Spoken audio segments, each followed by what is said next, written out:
Hello and welcome to another exciting episode of Weekly Entertainment. We have a very special show for you today. We're going to cover a few topics. You know what? It's the day after St. Paddy's Day. How exciting is that? I hope everyone made it safe and sound after a night of drinking your green beer. I know I didn't. I don't drink. I'm not a bar person, so I really just hung out. I went and saw a movie last night, and which we're going to get to. I'm going to do a movie review for you. But I don't drink, but apparently my neighbor drinks quite a bit because I went to bed about it was early. It was about midnight because I have no life and I have no friends and I'm just a complete and total loser. But anyways, yeah, I went to bed about midnight and let's see, 3:30 in the morning. Someone is pounding on my door, on my back door, just pounding away. I hear screaming and yelling, "Let me in! Let me in!" And, of course, I drag myself out of bed, get dressed, and it's my next door neighbor, and she is just completely blasted. And apparently, she locked herself out of her house. True story. And she wanted me to come rescue, and then she's asking me, "Can I sleep on your couch? Can I come sleep with you?" And I'm thinking, no. So people, drink responsibly. I mean, it's one thing to party, but don't come knocking at my door at 3 o'clock in the morning. And of course, I didn't get to sleep again because I'm wide awake now because trying to help her jimmy her lock, which didn't work. So now I'm running on 2 hours sleep. So I'd like to thank her for that. Well, another thing, a topic I think I need to address is we had a guest on a couple weeks ago, our CIA agent, and apparently some people took that a little too seriously. And I'm going to talk about that and address that right after this break. And it's some people, I guess they just don't get sarcasm, no sense of humor. This is not a serious show, people. If you remember when Crazy Mark hosted, he wore a Fred Flintstone costume. I know we like to bring you silly news stories and things like that. We had a doctor on last week, and he was a great guest, and that was a serious show. But we do other more comedic shows, and the one this lady had issues with was definitely one of the comedic ones, and it was not to be taken seriously at all. But in the spirit of that, let's cue up another paranormal video. If you have children in the room that startle easily, get them out of the room now. I hope you aren't holding a drink because this one's frightening. So this was taken by our one of our reporters, and this is the elusive dino fish. We wanted to show this on the Loch Ness Monster episode, but had to be cut for time. So let's look at this. This is dino fish. Is it real? You decide.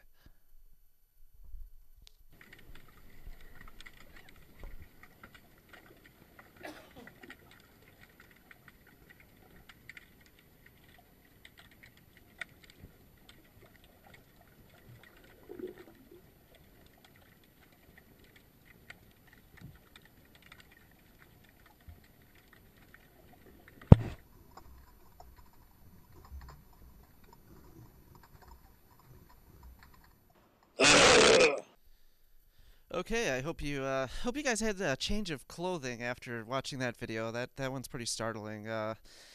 We wanted to do that one when we did our paranormal episode, when we showed Bigfoot and the Loch Ness Monster and aliens and UFOs, which is what I want to talk about briefly now. The whole topic of aliens.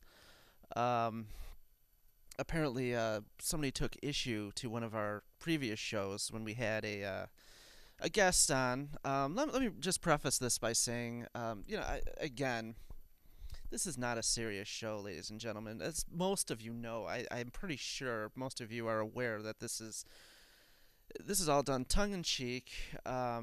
Just like you can't take the Daily Show seriously or Saturday Night Live.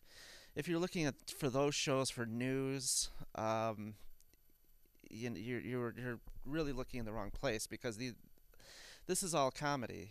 Um, and I apologize, seriously, from the bottom of my heart if I did seriously offend somebody out there.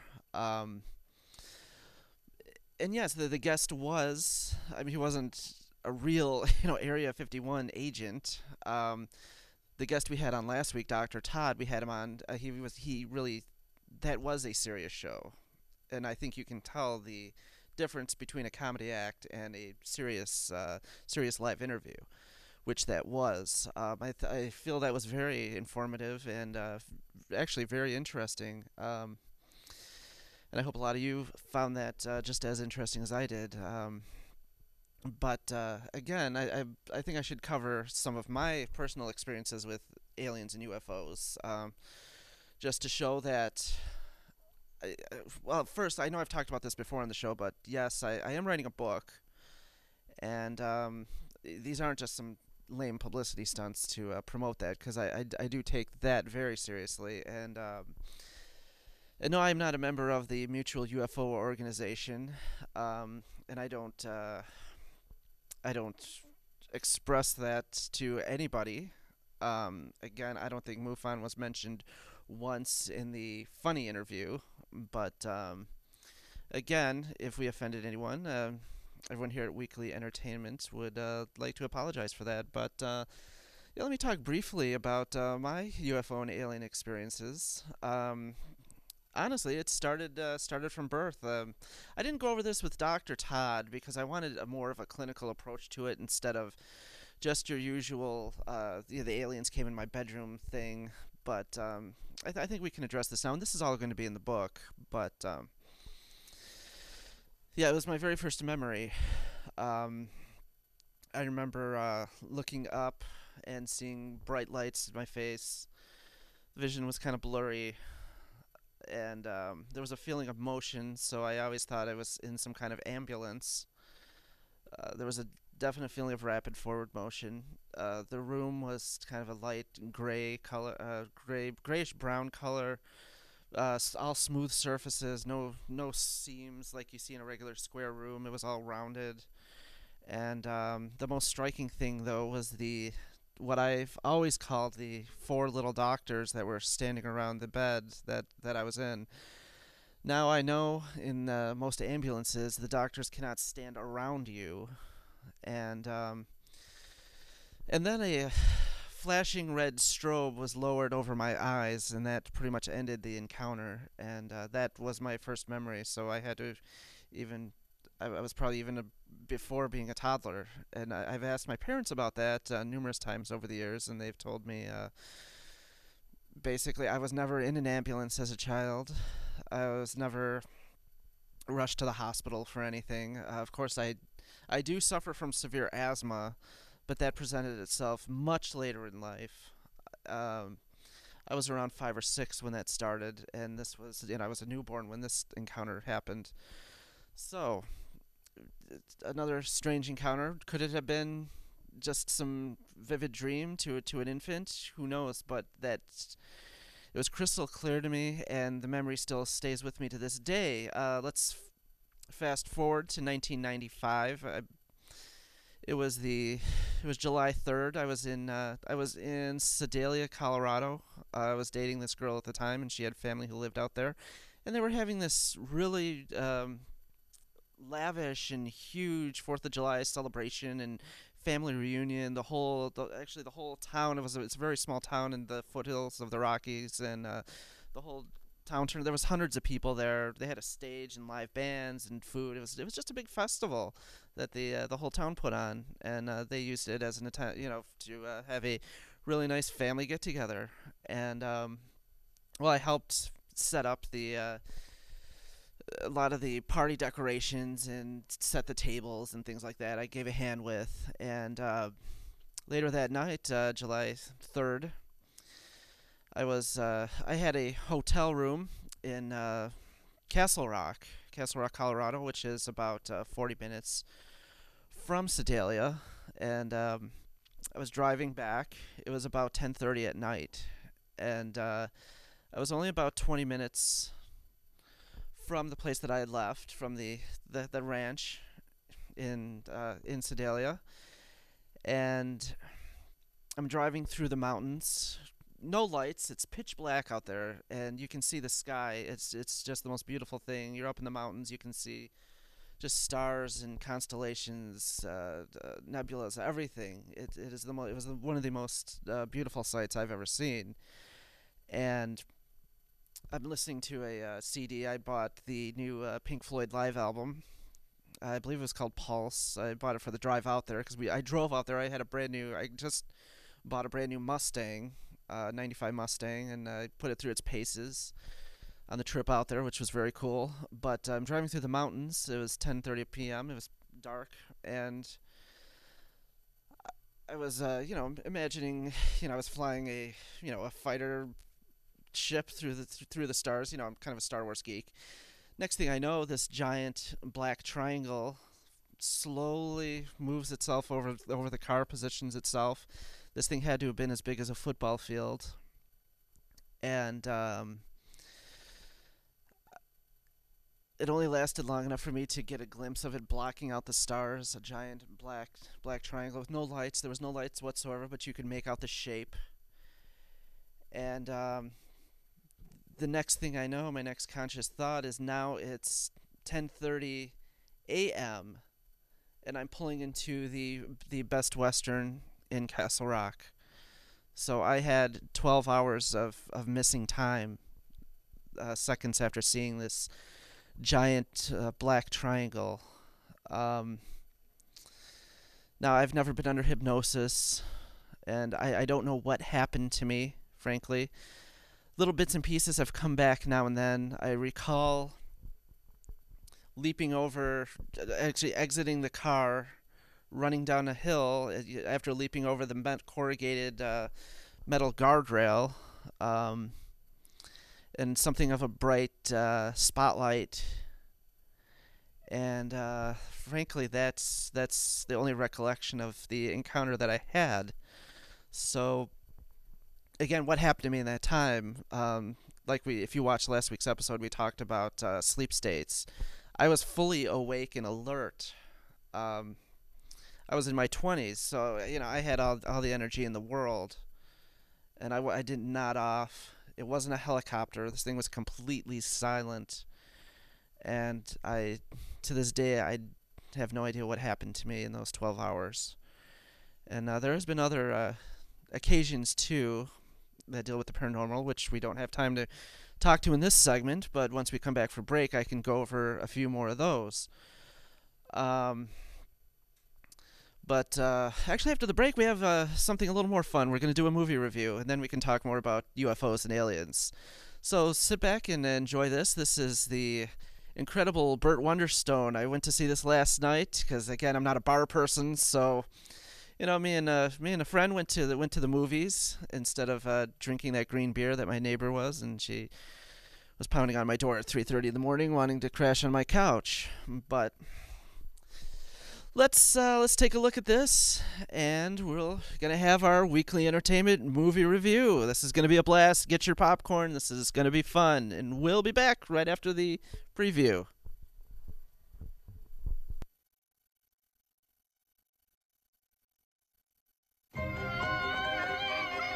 Listen to me, Bert. Nobody likes you. Nobody will ever like you. Welcome to the amazing world of magic. Wow. Everyone loves a magician, and they'll love you too. Do you want to be my partner? More than anything.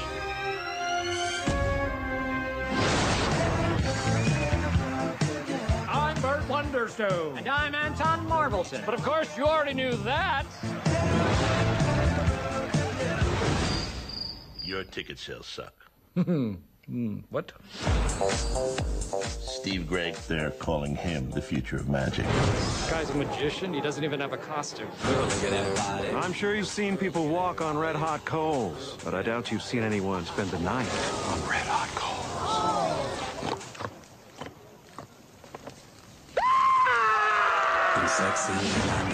You need to do something fresh. So this is where old entertainers go to die. Mm-hmm. And some not so old. May I see that for a minute? Watch this. What have you done? I'm a magician. Should have explained that to you earlier. You're Rance Holloway. I had your magic kit as a kid. I'll give you your money back. What you're feeling right now, that's why you became a magician. How did you do that? It's partially deboned. What you do is not magic. It's natural for a dying leaf to be frightened by the autumn wind. Your skin makes me cry. We need some sort of grand illusion. You and Burt Wonderstone plan to stay in the box an entire week? I can't breathe! It's only been 20 minutes! This is the best trick ever.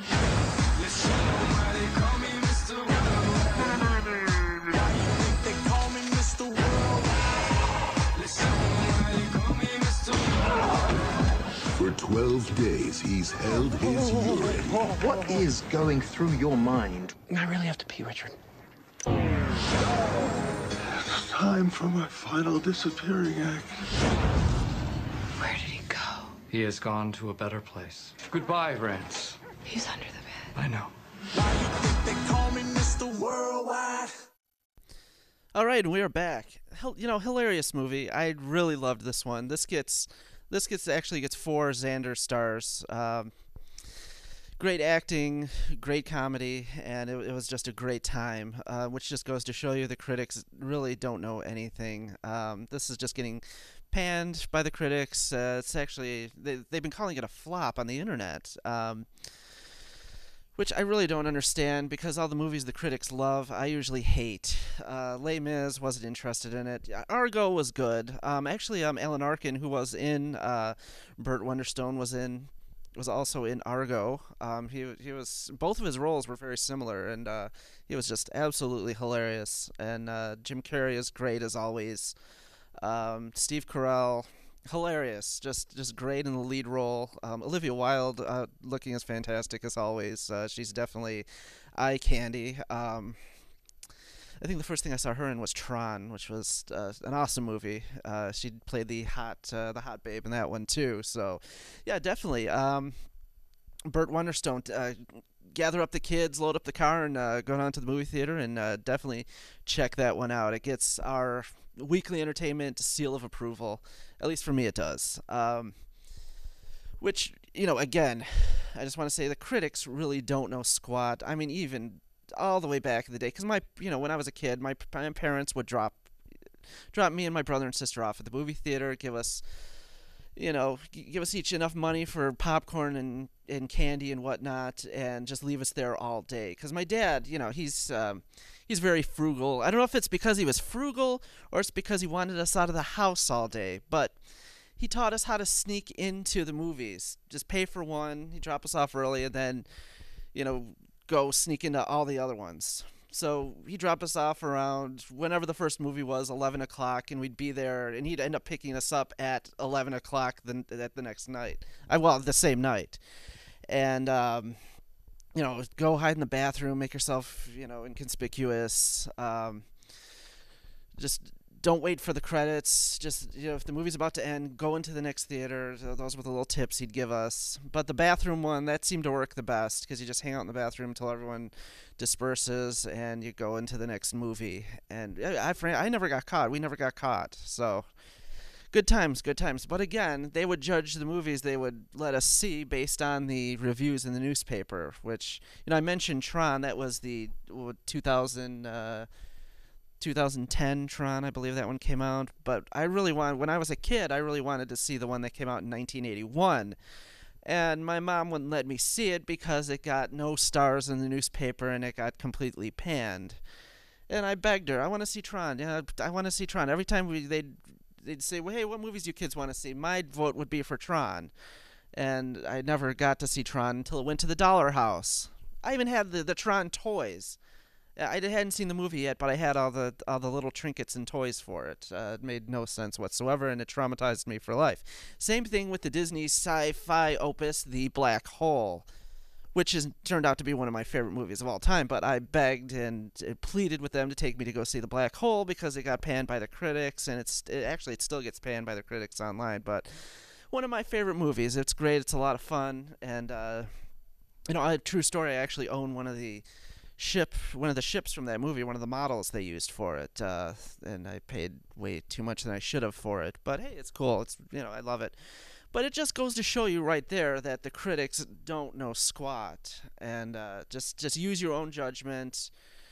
And we had a great time at the movies last night, and I highly recommend Burt Wonderstone, and I think you should go see it too.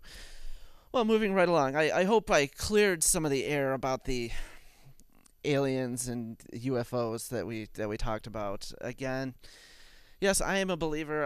We're not trying to ridicule anyone or try to make people look like they are crackpots or anything like that. I have experienced things, and it is not our intention to ridicule or try to make anyone paint anyone in a bad light. That's not our intentions. The show is just for comedic purposes only. And it's I feel it's kind of silly that I even have to address this on the air, but it needs to be done, I think. Moving right along with the another thing we did, I was going to talk about more aliens, but my best friend Crazy Mark, you all remember him. He was the original host of this show, and he was in town this week. And we went to the movies. And we went out to eat. All of us, our group of friends, we're all really indecisive when it comes to picking, a movie or especially a restaurant. I don't know if you guys are like this. Everyone just throws out ideas. Oh, I don't know, that doesn't sound good. That doesn't sound good. This doesn't sound good. But the general consensus when we went out the other night was we all wanted Mexican. So we were thinking of what's a really good Mexican restaurant? Of course, Mexican Town, there's just so many excellent restaurants there that should have been a no-brainer. But we came up with something different. Let's try something different. So we tried a local, I believe it's a chain restaurant. I'm not going to name it here because I don't want any more hate mail.